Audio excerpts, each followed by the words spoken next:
Sa loob ng madilim at mabahong kulungan, umalingaw-ngaw ang mga sigaw ng puot at kawalan ng pag-asa.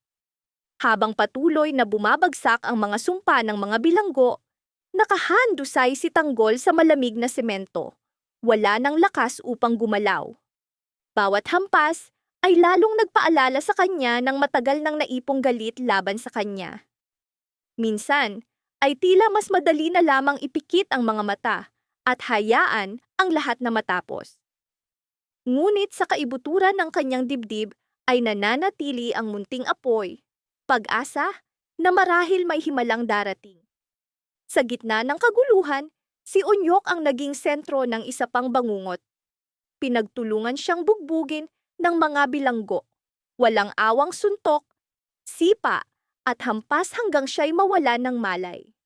Duguan ang kanyang mukha, putol-putol ang kanyang hininga, at bawat sandali ay lalong lumalapit sa kamatayan. Ngunit sa huling sandali, dumating si Nanapgue at ang kanyang mga kasama upang iligtas siya. Buong tapang nilang hinarap ang mga bilanggo at hinila si Onyok palayo sa tiyak na kamatayan. Habang binubuhat ang halos wala ng buhay na katawan, nanginginig na nagsalita si Onyok. Papatayin ako ng mga gerero. Hindi sila titigil hanggat tuluyan akong mawala sa mundong ito. Nauunawaan ni Pre ang bigat ng mga salitang iyon. Agad niyang inilabas ang kanyang telepono at inirecord ang pahayag ni Onyok. Naniniwala siyang ang pag-amin na iyon ay maaaring maging susi sa mas malalim na katotohanan. Sa luha at matinding pagsisisi, inamin ni Onyok, siya ang tinaguriang bayarang mamamatay ni Bise Alcalde Roberto. Bawat salita ay tumusok sa kanyang konsensya na parang patalim. Ang bigat ng mga krimeng matagal niyang pasan ay hindi na kayang itago. Sa wakas, bumuhos mula sa kanyang bibig ang katotohanan. Ang katotohanang matagal nang kumakain sa kanyang kaluluwa. Samantala, sa ibang dako, pinakawalan ni Rigor ang matagal nang kinimkim na galit. Sinabi niya kay Santino, ang kanyang ina ay kinuha ng sumpang mag-ama. Muling binuksan ang sugat sa puso ni Santino. Ngunit sa halip na panghinaan, tumibay ang kanyang loob. Mariin niyang idineklara na wala na siyang pamilyang natitira. Kinain na ng karahasan at paghihiganti ang lahat, at hindi siya titigil hanggat hindi niya napapatay si Tanggol. Naglalagablab ang kanyang mga mata sa puot, ngunit sa likod nito ay isang anak na nawala ng lahat at naghahanap ng kahulugan sa gitna ng kaguluhan. Habang ang iba'y nilalamon ng galit, tahimik na sinimula ni Rocky Boy ang sarili niyang plano. Isa-isa niyang tinarget ang mga taong konektado sa kanyang paghihiganti.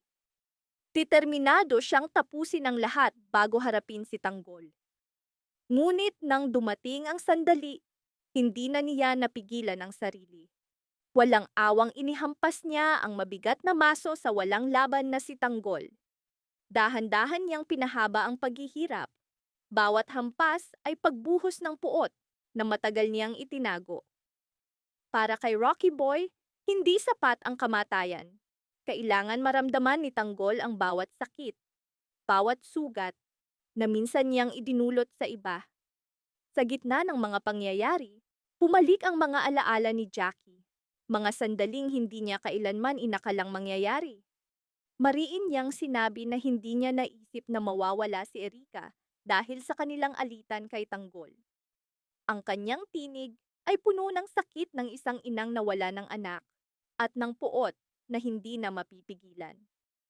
Para kay Jackie, kung hindi sana umiral si Santino, hindi sana namatay si Erika.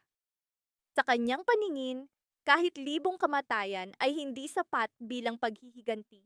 Pamilya laban sa pamilya, sugat laban sa sugat. Samantala, desperadong sumagot si Miguelito. Pilit ipinagtatanggol ang kanyang mga pasya at ang kanyang sariling pag-iral laban sa mga paratang. Mariin niyang sinabi, kung sinunod lamang ni Santino ang kanyang utos, kung binaril at tinapos si Tanggol, marahil natapos na ang lahat noon pa.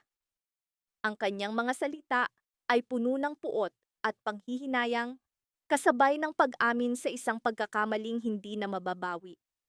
Para kay Miguelito, ang kabiguan ni Santino ang simula ng mas marami pang kamatayan.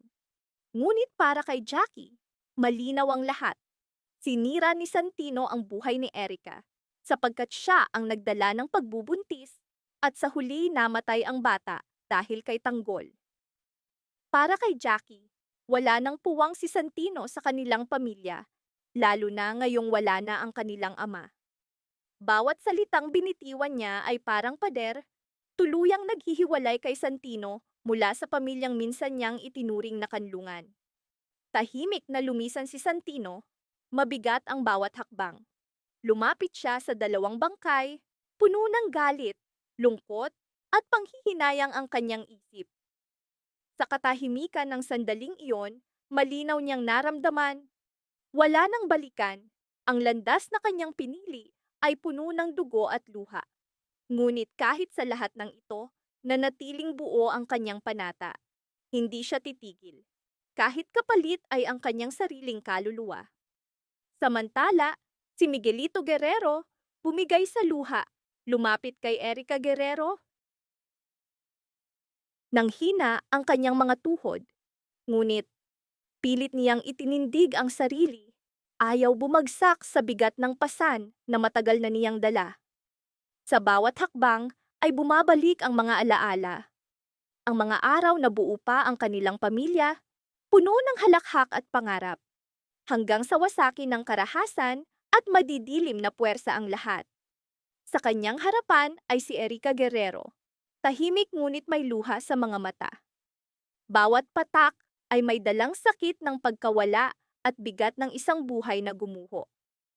Paulit-ulit na binigkas ni Miguelito ang pangalan ni Erica sa kanyang isip, na para bang panalangin, na para bang humihingi ng lakas. Lolo, patawarin mo ako, mahina niyang bulong, puno ng pagsisisi. Patawarin mo ako sapagkat hindi kita na ipagtanggol laban sa kasamaan ni Tanggol. Sa bawat sandali, bumabalik si Miguelito sa bigat ng pagkakasala.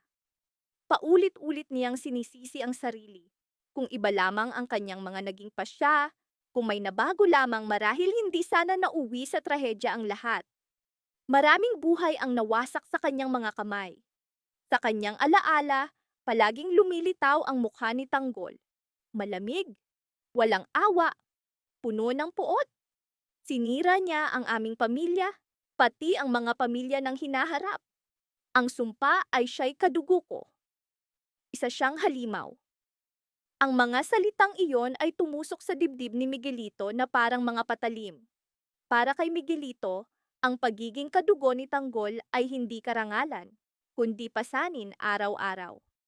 Gabi-gabi tinatanong siya ng kanyang konsensya. Dala ba ng kanyang dugo ang parehong kalupitan ni Tanggol? Kaya ba niyang gawin ang parehong karahasan? Ngunit sa kanyang puso, malinaw ang sagot. Hindi. Hindi siya ganoon. Hindi ganoon ang pamilyang Guerrero. Samantala, sa gitna ng ingay ng media, nagsalita si Nami Galito. Nanginginig ang kanyang tinig, hindi sa takot, kundi sa pinipigilang puot at dalamhati. Mariin niyang sinabi, hindi nakasanayan ng mga Guerrero ang karahasan. Ang pagdanak ng dugo ay hindi bahagi ng kanilang buhay. Ang kanyang lolo, si Gustavo Guerrero, ay isang pinunong mapagmahal sa kapayapaan. Sa bawat salita, nabuhay ang mga alaala ng isang lider na pinili ang kapayapaan kaysa dugo, ang dialogo kaysa armas. Kaya't ang pagpaslang sa kanya at sa kanyang kapatid ay hindi kailanman matatanggap. Ang sakit na ito ay hindi lamang personal, kundi sugat para sa buong lungsod. Sumagot si Jackie, namumula ang mga mata, mabigat ang tinig sa galit.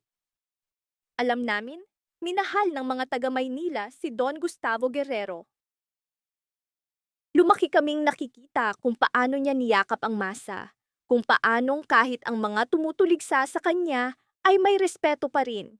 Kaya't sigurado ako, nararamdaman mo rin ang parehong puot na nararamdaman namin laban sa mga halimaw na pumatay sa kanya. Sa likod ng mga salita ni Jackie ay isang tahimik na pakiusap. na huwag husgahan ang kanilang pamilya sa oras ng pagluluksa. Sanay na kami sa maling paratang. Sanay na kami sa paninira. Ngunit ngayon, sana huwag ninyo itong gawin sa amin. Mas mariin pang nagsalita si Miguelito. Sinabing ngayon ay may tapang na siyang humarap sa mga tanong. Sapagkat malinaw na may masamang plano pa rin ang kanilang mga kaaway laban sa pamilya. Ibinunyag niya na may tangkang pagpatay sa kanyang ama, si Vice Alcalde Roberto Guerrero. Sa sandaling iyon, hindi na niya napigilan ang emosyon.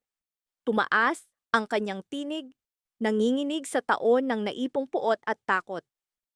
Pinatay nila ang aking lolo, si Gustavo Guerrero, at ang aking kapatid na si Erica Guerrero. Bawat pangalan na binanggit niya ay parang panalangin.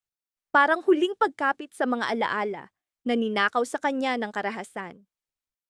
Kung alam ko lang, sana ako na lang ang tinamaan. Sigaw niya, puno ng luha ngunit naglalagablab sa determinasyon. Mas mabuti pang ako ang masaktan, sapagkat handa akong tanggapin ang bala para sa aking mga mahal sa buhay at para sa mga taga-Maynila. Sa kanyang puso, malinaw, ang tunay na kahulugan ng buhay ng isang gerero ay sakripisyo, hindi sugat, kundi ang pagbibigay ng sariling buhay para sa kapakanan ng iba. Sa gitna ng emosyonal na talumpati, diretsyong nagtanong ang isang reporter.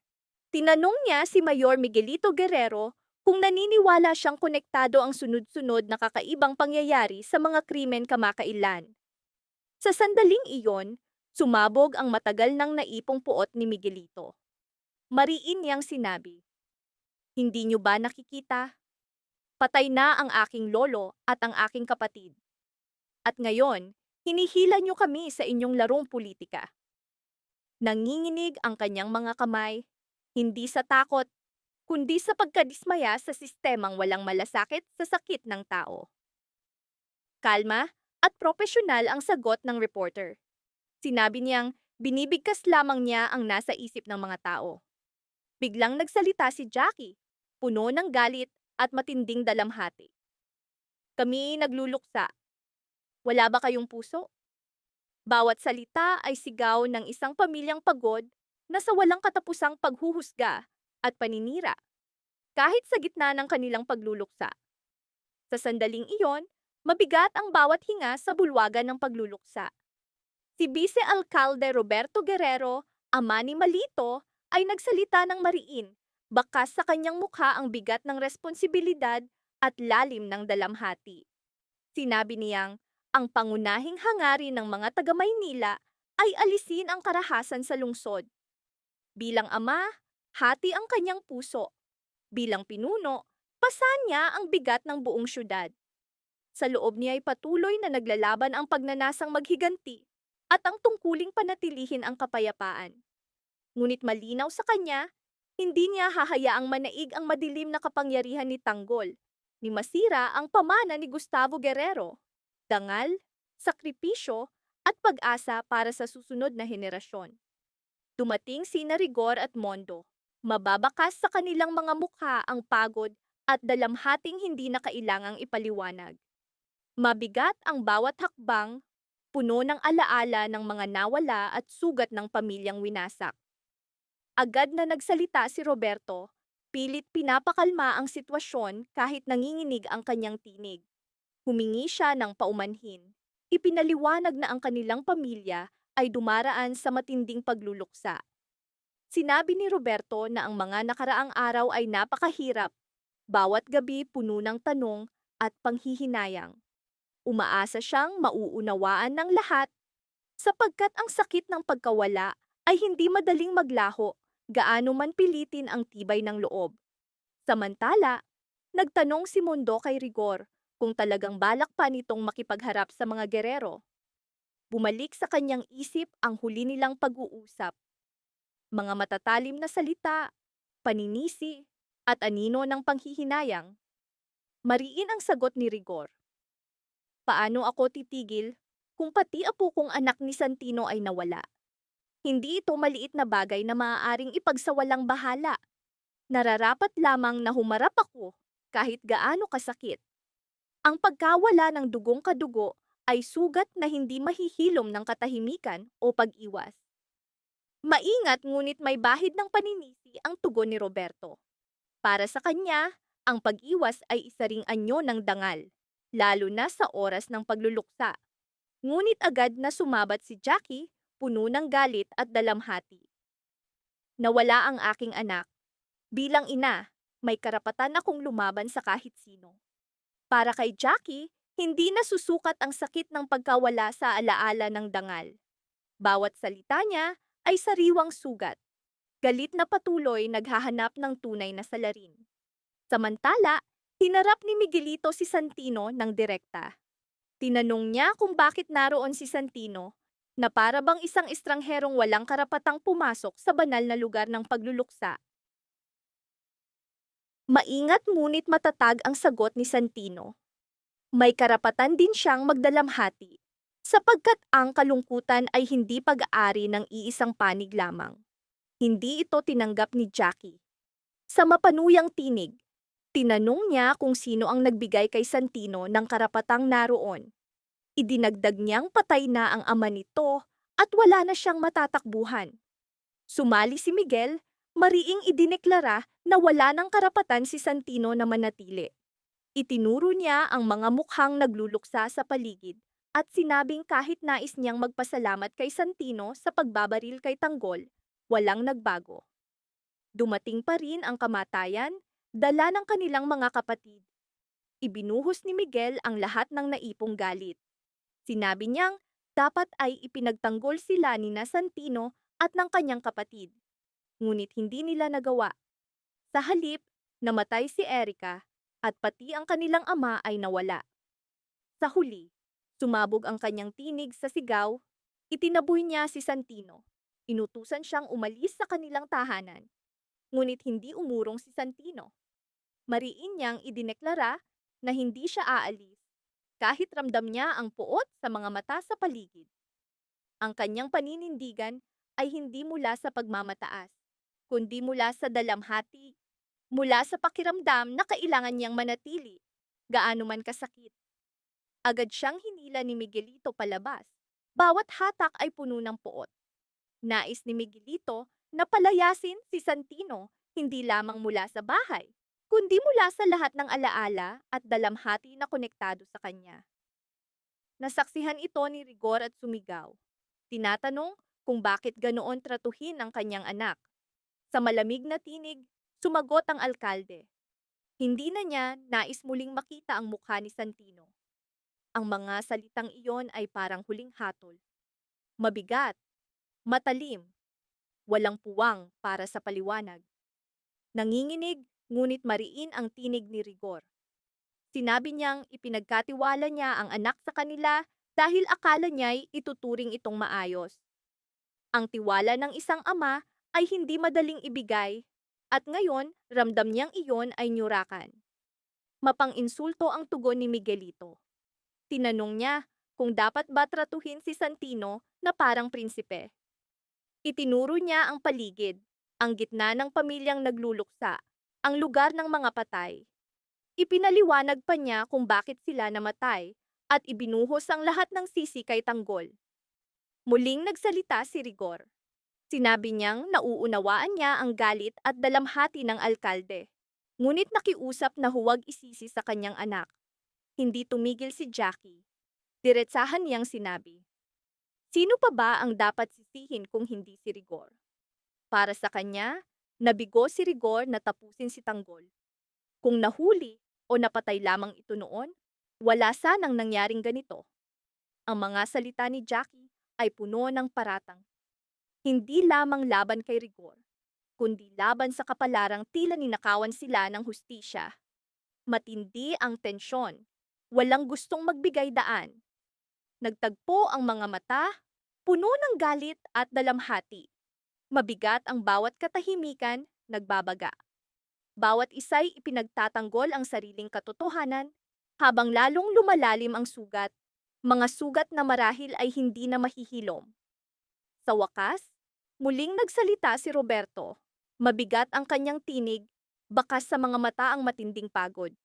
Sinabi niyang Hindi ito ang oras upang magbilang ng kasalanan o magturo ng sisihan.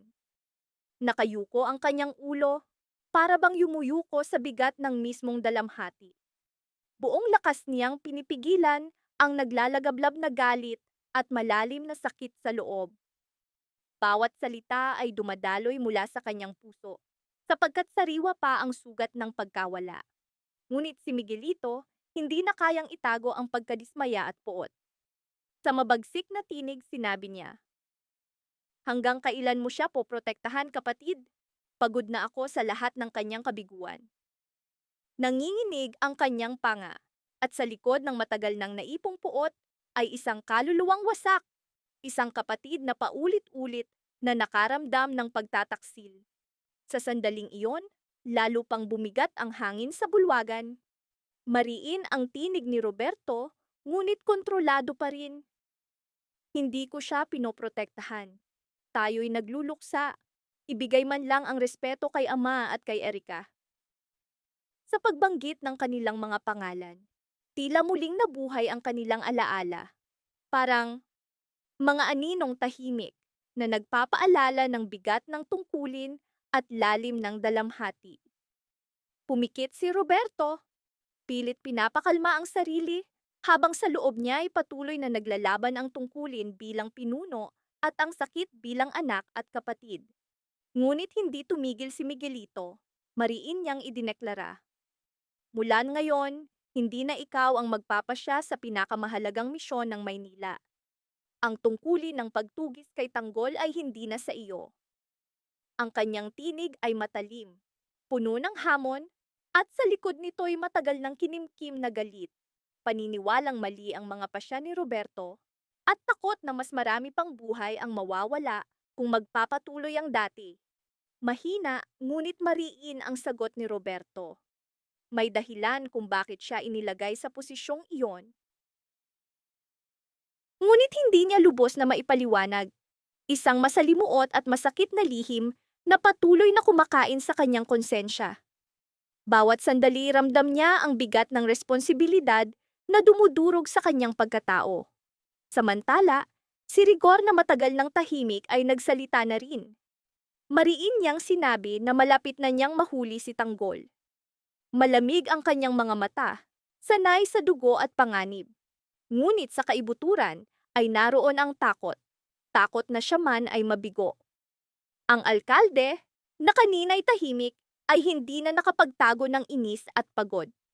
Mabigat ang kanyang tinig, puno ng pangamba, sapagkat alam niyang bawat maling pa siya ay nagdadala ng kaguluhan. Doon nagsalita si Victorino. Mariin niyang idineklara na para sa kanya, dumating na ang oras upang ilagay sa kanyang mga kamay ang misyon. Matatag ang kanyang tindig, ngunit sa likod nito'y matagal ng ambisyon na naghihintay ng pagkakataon.